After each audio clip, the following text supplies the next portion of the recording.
Aujourd'hui, nous allons lever le voile sur le véritable sens de cette phrase. Les derniers seront les premiers et les premiers seront les derniers. Sur cette chaîne, il ne s'agit pas de religion ni de dogme.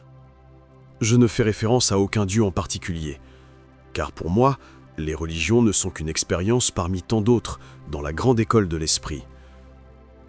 Depuis des millénaires, la source, le Créateur, utilise ces expériences pour préparer l'humanité à un moment précis, celui que nous vivons aujourd'hui. Nous sommes à l'aube de la fin des temps, non pas comme une destruction, mais comme une révélation. Des vérités longtemps cachées s'ouvrent enfin à notre conscience. Voici ce que mon contact céleste m'a révélé. L'être humain est venu sur Terre pour accomplir un cycle, le cycle de l'évolution humaine. Je le répète souvent car c'est une vérité essentielle. Comme tout cycle, celui-ci a une fin, et cette fin, c'est ce que l'on appelle la fin des temps. Mais attention, ce cycle ne concerne pas uniquement les habitants de la Terre. La Terre est bien plus qu'une simple planète. C'est une école de l'esprit, ouverte à tous les êtres de l'univers. Je ne parle pas ici de formes hybrides ou de créatures étranges dont on aime tant débattre.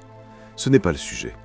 Ce dont il est question ici, ce sont des êtres humains à part entière, venus de différents mondes, suivant chacun leur propre chemin d'évolution. Sur Terre aujourd'hui, il y aurait des milliards d'âmes issues de l'univers. Près d'une personne sur deux porterait en elle l'esprit d'un être venu d'ailleurs. À côté d'eux vivent les esprits humains de la Terre, ceux qui ont accompli leur progression ici même, depuis les règnes minérales, végétales, animales, jusqu'à l'humain. Pour eux, la Terre est leur unique maison. Quant aux êtres de l'univers, ils vivent avec des capacités extraordinaires, que l'on pourrait appeler des pouvoirs. Pourtant, aucun d'eux n'échappe à la loi du travail universel. Chacun a une mission, un rôle précis dans le grand plan du Créateur. Dans l'univers, rien n'est inutile. Il n'existe ni excès d'esprit, ni oisiveté, car chaque être, sans exception, œuvre pour la source. Dans l'univers, tous les êtres œuvrent, mais toutes les missions ne portent pas le même poids. Il existe une forme de hiérarchie, non pas fondée sur la valeur, mais sur la responsabilité confiée à chaque esprit. Chaque être a reçu une mission unique, précise, immuable. Dans les mondes de l'univers, les esprits accomplissent cette tâche pour l'éternité, sans besoin d'évoluer davantage. Ces êtres, dotés de capacités extraordinaires, sont déjà dans un état de perfection. On pourrait dire qu'ils sont les hommes-dieux et les femmes déesses de la création, des consciences accomplies dont la nature n'a plus à s'élever, car elle est déjà complète. Et voici le véritable sens de cette phrase que tant répètent sans en comprendre la portée. Les derniers seront les premiers, et les premiers seront les derniers. Cette parole fait directement écho à la hiérarchie des missions que portent les êtres humains à travers l'univers. Chaque esprit, chaque âme a reçu une mission éternelle. Mais l'être humain, lui, est venu sur Terre pour expérimenter, pour vivre, apprendre et grandir à travers une multitude d'expériences. C'est dans cette école de la vie que se joue le grand renversement, là où ceux qui paraissent derniers dans ce monde préparent en silence leur élévation vers les plus hautes sphères. Dans l'univers, les êtres humains se nourrissent tout comme sur Terre. Il existe donc des cultivateurs, des éleveurs, des gardiens de la nature, ceux qu'on appelle les esprits humains de la Terre. Leur mission consiste à veiller sur la vie végétale et animale, cultiver, nourrir, préserver l'équilibre, produire le lait, les fruits, les éléments essentiels à la vie universelle. Ces fonctions sont considérées comme les plus humbles dans la grande hiérarchie cosmique. Mais cela ne signifie en rien qu'ils sont inférieurs aux autres. Car dans l'univers, tous les êtres humains possèdent les mêmes pouvoirs. Et là-bas, rien ne se fait avec les mains, comme ici-bas. Tout se crée, tout se manifeste par la puissance de la pensée. La pensée est l'outil, la matière est la force créatrice de tout ce qui existe. Cette phrase trouve tout son sens à la toute fin du parcours humain, dans la dernière incarnation de l'humanité. Et cette incarnation, c'est celle que nous vivons en ce moment. L'humanité est arrivée aux portes de la fin des temps. Le moment du grand passage approche, celui que beaucoup appellent le jugement dernier. D'ici quelques années, aux alentours de 2035, selon ce qui m'a été révélé, un basculement profond aura lieu. Les êtres humains de la Terre recevront alors de nouvelles capacités. Des pouvoirs latents se réveilleront. Les corps se régénéreront, les maladies disparaîtront et la mort elle-même cessera d'exister. Ce grand changement ne concernera pas une élite, mais bien toute l'humanité actuelle. Chacun participera à cette transformation de la vie vers un nouvel état d'être. Mais sur Terre, l'homme est invité à vivre toutes les expériences possibles, celles de la grandeur comme celles de l'humilité, du sommet comme des profondeurs. Et c'est grâce au processus de la réincarnation que cela devient possible.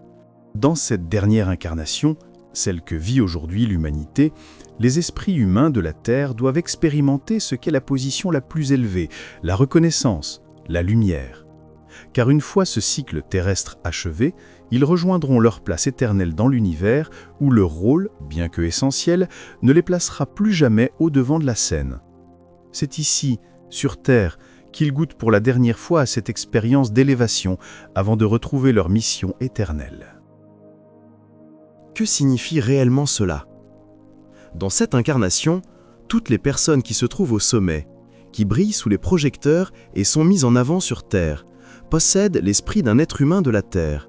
Cela inclut non seulement les présidents, politiciens ou hauts responsables religieux, mais aussi les artistes, chanteurs, acteurs, toutes les personnalités reconnues pour leur talent. Sans oublier ceux qui possèdent de grandes richesses, les millionnaires et milliardaires. Tous ceux qui sont au sommet, qui vivent dans la lumière terrestre, appartiennent donc à cette catégorie d'êtres. Et voici la clé. Lorsque la fin des temps surviendra et que tous les humains retourneront dans l'univers, ces mêmes personnes connaîtront une vie très différente. Elles exerceront alors des missions simples, liées à la Terre, comme l'agriculture, et ce, pour l'éternité. C'est le grand renversement. Ceux qui étaient au sommet ici-bas découvriront l'expérience de l'humilité et du service, tandis que ceux qui étaient en retrait auront connu l'élévation.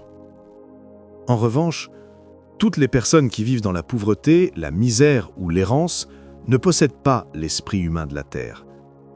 Dans l'univers, ces mêmes âmes occupent en réalité des missions d'un rang bien plus élevé dans la hiérarchie cosmique. C'est exactement cela que signifie « les derniers seront les premiers et les premiers seront les derniers ». Ceux qui sont derniers dans la hiérarchie universelle deviennent premiers lors de la dernière incarnation sur Terre avant le grand passage. Ils expérimentent la lumière, la reconnaissance et l'élévation terrestre avant de revenir à leur mission éternelle, plus humble, dans l'univers. Mais attention, cela ne signifie en aucun cas que ces êtres sont inférieurs, bannis ou maudits. Bien au contraire, ils sont profondément heureux et fiers de remplir leur rôle sur leur planète.